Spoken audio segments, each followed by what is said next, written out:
O senhor veio de um partido de esquerda, que é o PCdoB, o senhor teve uma trajetória brilhante, aliás, nesse mundo da esquerda brasileira. O senhor é uma das pessoas que mais conhece o agronegócio brasileiro, né? Qual é o problema da esquerda com o agronegócio? A esquerda, em algum momento, vai entender o agronegócio brasileiro? O da esquerda, eu não sei. Eu sei, por exemplo, né, que há uma resistência hoje porque o agronegócio, na campanha presidencial de 2018, né, apoiou maciçamente a eleição do presidente Bolsonaro. Tá certo? E aqui no Brasil você termina fazendo o julgamento por episódios ideológicos. Você não pergunta o que é que aquela instituição serve, é útil ao país, que é a pergunta que eu faço. Eu não faço a pergunta pelo critério ideológico. Ele vai votar em mim, ele gosta de mim, ele concorda com a minha ideologia. Essa pergunta não resolve nada. É o que acontece na relação com as Forças Armadas, para chegar ao agronegócio. As Forças Armadas são as instituições mais antigas do Brasil. O próprio Exército julga que foi fundado lá em 1648, lá em 19 de abril, na Batalha dos Guararapes. Julga que os seus fundadores são o negro Henrique Dias, comandante do Terço dos Negros, o índio fazendeiro, Camarão, um índio, um fazendeiro e um negro. E o negro, são os fundadores do Exército. Isso é o Exército, o decreto do presidente Itamar Franco e do ministro, ainda era ministro do Exército, Zenildo Zoroastro de Lucena, que eu achei uma grande medida, resgatar a história do Brasil com o Exército Brasileiro, e hoje se comemora no dia 19 de abril o Dia do Exército e o 25 de agosto é o Dia do Soldado por causa do Caxias. Mas como houve 64, a esquerda alimenta a ideia de que 64 vai se repetir a qualquer momento, vai ter um golpe e as Forças Armadas serão protagonistas. Embora em 64 as Forças Armadas tenham entrado por último.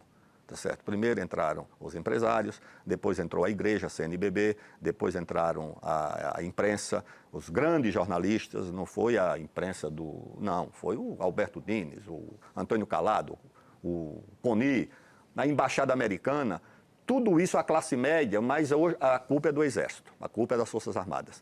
Então, e na parte... Desculpe, aí eu sou obrigado a abrir um parênteses. O Coni enfrentava o regime militar todo dia naquela coluna dele. O Alberto Dines fazia capas do Jornal do Brasil críticas ao regime. E o Antônio Calado também. O Antônio Calado também. Então, mas apoiaram o golpe. Eu fecho parênteses aqui. Mas apoiaram o golpe. O Dom Helder Câmara também teria apoiado depois... Não, a igreja, a CNBB apoiou. O golpe teve muito apoio institucional, econômico, religioso. Não foi o padre da paróquia do interior de Alagoas, foi a Conferência Nacional dos Bispos do Brasil, fez um manifesto pedindo golpe. Mas a culpa recaiu até hoje sobre os militares, que entraram por último no movimento golpista, na aventura golpista. Então a esquerda acha que ainda vivemos o 64, ou o pós-64. E uma parte dos militares também acha que nós vivemos 69 e 70, que a esquerda ainda está ameaçando as instituições no país. E ainda pensam nisso? Nos quartéis pensam? No setor ainda... Você não vê as ordens do dia, isso predomina ali? Não predomina, mas é uma coisa o seguinte, é como se nós vivêssemos a Guerra Fria, como se a Guerra Fria não tivesse sido superada ainda no Brasil. Esse corte que dividiu o país na Guerra Fria ainda permanece para um setor da esquerda e para um setor das Forças Armadas. Mas esse clima nos quartéis que o senhor está se referindo aí não seria suficiente para uma ação contra as instituições, né? Não, de forma nenhuma. De forma nenhuma. Não, só isso é uma coisa claro, da memória, da história, isso. Tá certo? Eu acho que deveríamos apenas rememorar aquilo que une o país, tá certo? As nossas batalhas em defesa do Brasil, a Segunda Guerra, Guerra do Paraguai, mas nós tratamos de coisas que dividiram o país, o que eu acho um erro. Chegamos no agronegócio. O que é que tem o agronegócio? É um setor conservador da sociedade brasileira, principalmente na área dos costumes, dos hábitos, tradicionalista, mas é um setor muito importante. Mantém a balança comercial do Brasil equilibrada. Não fosse o agronegócio, a própria indústria brasileira, eu vou a essa AgriShow aí em Ribeirão Preto, vou lá com meus amigos, trabalhadores metalúrgicos, eu digo para ele, olha, essas máquinas aqui, máquinas de $1 milhão, de 4 milhões de reais, eu digo, isso aqui não é produzido em fazenda. Isso é essa atividade sustentando o emprego urbano, a indústria metalúrgica. Essa atividade que está sustentando a indústria farmacêutica, o Mitre, só em uma doença lá, o rebanho bovino brasileiro consome 460 milhões de vacinas por ano, apenas para vacinar 2 vezes por ano de febre aftosa. Isso é indústria farmacêutica urbana, está aqui em São Paulo, em Guarulhos, no ABC, sei lá onde, com emprego de trabalhadores qualificados da indústria farmacêutica, veterinária, indústria química, de fertilizantes, de defensivos, emprego urbano, imposto urbano, produz divisas para o país.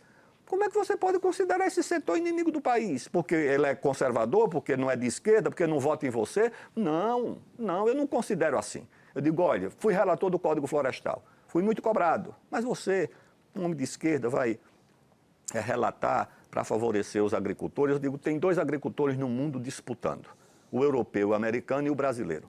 Eu sou um legislador brasileiro, eu não vou legislar a favor de agricultor americano e europeu, me desculpe, me perdoe, mas eles são de direita, são conservadores, eu digo, essa pergunta eu não faço, tá certo? Isso aqui não é uma questão eleitoral, isso é uma questão de princípios, isso é uma questão do país, isso é uma causa nacional. Eu quero saber que se o que eles estão fazendo, criar vaca, plantar soja, milho, arroz, feijão, criar bode, criar porco, criar frango, isso é útil para o país, isso é importante para o Brasil, muito importante. A questão, claro que eu gostaria que todos eles me apoiassem, votassem em mim, na época, né? Tá certo? Eu não fiz essa pergunta. Eu digo, não, a primeira pergunta é isso. É importante para o Brasil? Então, eu acho que uma parte da esquerda não compreende isso. Só para colocar aqui, o ministro, ele faz parte da esquerda, do PDT, e foi do PCdoB durante muito tempo. 40 anos. E tem essa visão colocada aqui sobre a questão do PDT. E a minha visão eu tinha quando estava no PCdoB. Mas está mudando de opinião? Não, tá certo? Não mudo de opinião, não me arrependo do que fiz, não me arrependo de nada, tá certo? Vai repetir? Não. Mas a nossa vida muda, tá certo? Você não repete casado a sua vida de solteiro. Tá bem? E a história vai adiante.